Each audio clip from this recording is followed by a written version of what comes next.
Ethan Walker was the kind of man people whispered about. A billionaire CEO before 40, the kind who built skyscrapers and signed deals that made headlines. But behind the glass walls of Walker Enterprises, beyond the perfectly pressed suits and confident boardroom speeches, there was only one identity that truly mattered to him, being the father of his 8-year-old daughter, Lily. She was the light of his world, the reason he woke up every morning.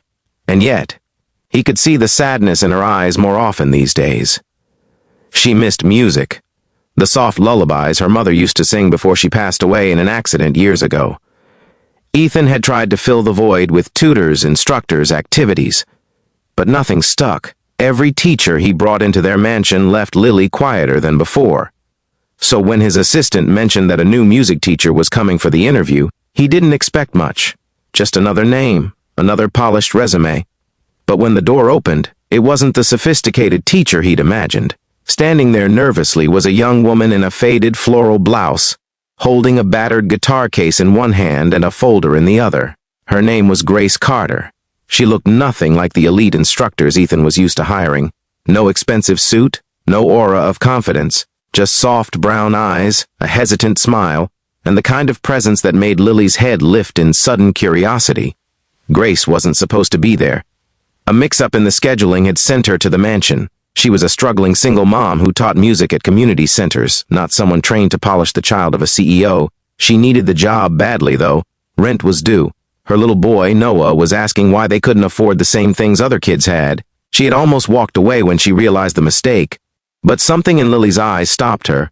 A quiet sadness she recognized too well. The same sadness Noah carried after his father abandoned them. Ethan, frustrated yet intrigued, decided to give her a chance.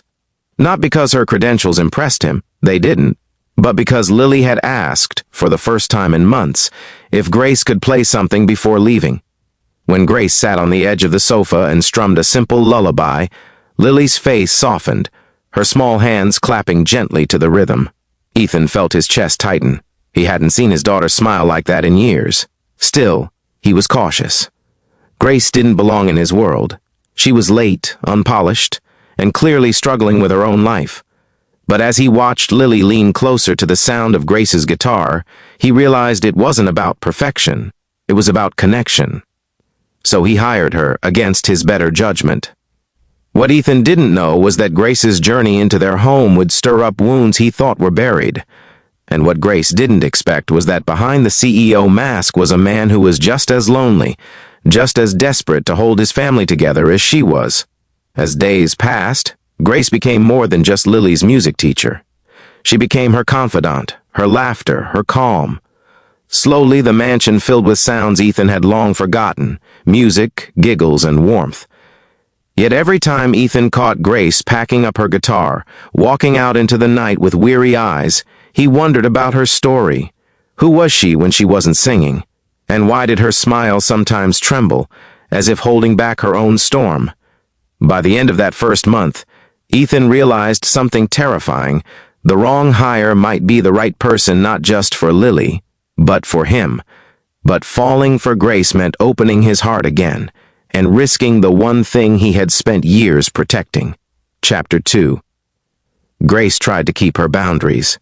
She reminded herself daily that Ethan Walker was her boss, that his world was a universe away from hers. She taught Lily her scales, helped her pick songs that made her happy, and then quietly packed up and went home to her tiny apartment where Noah would be waiting with his homework and his tired little smile. Life was hard, but it was theirs. She couldn't afford to dream of more. But dreams have a way of sneaking in. She saw how Ethan softened when he read Lily bedtime stories, how he'd pause mid-call in his sleek office just to check if his daughter needed him. She saw the weight he carried, the pressure of running an empire while raising a child alone. And he saw her too, even when she tried to hide it. The way she'd slip leftovers into a container for Noah, the way she never complained, even when exhaustion painted shadows under her eyes. One evening, Lily begged Ethan to let Grace stay for dinner. Against his instincts, he agreed. For the first time in years, the dining table didn't feel like a cold display of wealth. It felt like a family. Grace laughed softly when Lily spilled juice. Ethan told a story from his childhood, and for a fleeting moment the walls of grief and distance crumbled. Yet the more they grew closer, the more reality reminded them of the gap between their worlds. One afternoon, Grace's ex, Noah's absent father, showed up, demanding money and threatening to fight for custody. Grace tried to stay strong, but Ethan overheard the confrontation. Seeing her tremble lit a fire in him he hadn't felt in years. He wanted to protect her, to shield her and Noah the way he shielded Lily. But Grace resisted. "I can't drag you into my mess," she whispered, tears in her eyes. "Oh, you're a CEO, Ethan. I'm just—" She couldn't even finish the sentence, but Ethan didn't see her as anything. He saw the strength it took for her to survive, the love she poured into her child, the music she brought into his broken home. He realized that what made Grace different from all the polished, perfect candidates was exactly why Lily trusted her, and why he was beginning to trust her too. The battles weren't easy. Grace had to fight for custody. Ethan had to learn to let someone into his carefully controlled world. There were misunderstandings, moments of doubt, and fears of repeating the past. But every time they tried to pull away, fate pushed them back together. Through Lily's laughter, Noah's innocent questions, and the undeniable connection between them. By the end of the season, when Lily performed her first song on stage with Grace accompanying her, Ethan stood in the audience with Noah by his side. For the first time, his heart didn't feel like an empty mansion. It felt full. Grace wasn't the wrong hire. She was the answer he didn't know he was searching for. And as the applause echoed, Ethan reached for Grace's hand, whispering words he never thought he'd say again. "We're stronger together." Because in the end, love doesn't always enter through the right door. It enters through the one left open by hope. The night after Lily's small concert at school, the house was still buzzing with energy. Lily had run into her room clutching the bouquet Grace gave her, humming softly to herself. Ethan stood in the living room, watching Grace carefully pack her guitar. He wanted to say something, thank you maybe, or something deeper, but the words stuck in his throat. He wasn't good at this. Negotiations worth millions came easily to him, but telling someone how much they mattered, that was foreign territory. Grace noticed his silence. "And I should head back. Noah's probably waiting for me." She smiled, but it didn't reach her eyes. Ethan finally spoke. "Stay, just for a while. Lily would love it." Grace hesitated. A part of her wanted to run. This was dangerous, letting herself get pulled into a life she didn't belong in. But then Ethan did something unexpected. He picked up a picture frame from the mantel and handed it to her. It was a photograph of his late wife, smiling with Lily as a toddler. "She used to sing to her every night," Ethan said quietly, "and I thought maybe music would bring her back to us. But it didn't. Not until you—" His voice cracked, and he quickly turned away, embarrassed at showing so much vulnerability. Grace's chest tightened. She placed the frame down gently and said, "Music doesn't bring people back, but it keeps their love alive." Their eyes met then, two broken souls recognizing the same ache in each other. The air was heavy, fragile, but Grace forced herself to step back. She couldn't let feelings blur the lines. The next week was harder. Grace's ex, Jason, came back angrier than ever. He barged into her apartment, yelling about how she was poisoning Noah against him, demanding money he knew she didn't have. Noah clung to her legs, terrified. Grace shoved Jason out, her hands trembling. When the door finally slammed shut, she broke down, sinking to the floor with Noah in her arms. "It's okay, baby. Mommy's here. I'll protect you," she whispered, though inside she felt like the world was crumbling. Ethan noticed her distraction the next day during Lily's lesson. Grace's smile seemed forced. Her hands shook slightly as she strummed the guitar. He waited until Lily went upstairs, then said, "Oh, Grace, talk to me. What's wrong?" She shook her head. "It's nothing." "Don't do that," he said firmly. "I can see you're hurting. Let me help." Tears stung her eyes. I can't. This is my fight. You're my boss, Ethan, that's all." But it wasn't all, not anymore.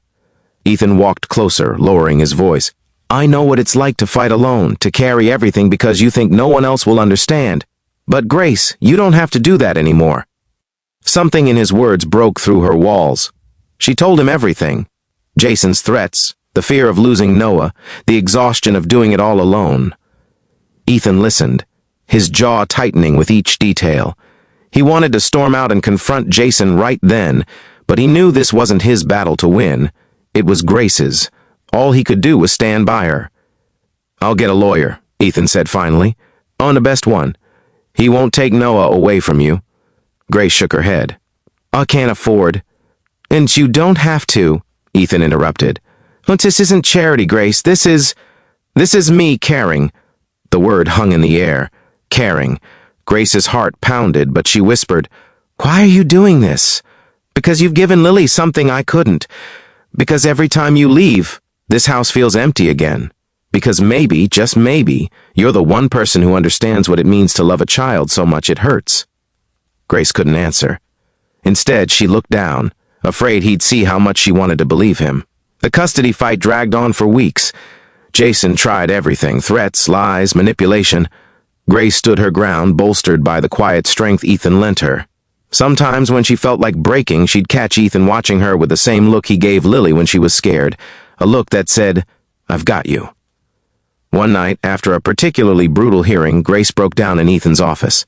"I'm so tired, Ethan. I don't know how much more I can take." Without thinking, Ethan pulled her into his arms. For the first time, Grace didn't resist. She let herself rest against him, her tears soaking into his shirt. "Oh, you're stronger than you think," he murmured. "But even strong people need someone to lean on." The embrace lingered, unspoken feelings filling the silence. It was wrong, complicated, terrifying, and yet it felt right. Meanwhile, Lily and Noah grew inseparable. They shared secrets, played music together, and filled the mansion with laughter. One evening, Lily whispered to her father, "Daddy, do you think Grace and Noah could stay forever? Then we'd be like a real family."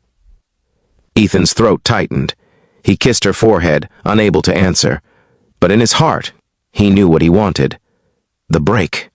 Through came the day Grace won custody. Jason stormed out of the courtroom defeated, and Grace collapsed into tears of relief. Ethan was there, catching her before she fell. "It's over," he said softly. "Oh, you did it." She looked up at him, eyes shining with gratitude and something more. For once, she didn't push him away. Weeks later, Ethan arranged a surprise. He had Lily and Noah perform a small duet in the mansion's garden, fairy lights strung around them. Grace watched, overwhelmed, as their children played together, music weaving through the night like a promise of healing. When the song ended, Ethan turned to her. "To watch you walked into my house by mistake, Grace. But maybe it wasn't a mistake at all. Maybe it was fate." Grace's breath caught. "Ethan." He took her hand gently. "I don't want this house to be quiet when you leave anymore. Stay, with us, with me." Grace's eyes filled with tears. She thought of the broken roads that had led her here, the pain, the fear. And yet, looking at Ethan, she saw a future she never dared to imagine. "I'll stay," she whispered. And just like that, two broken families became one.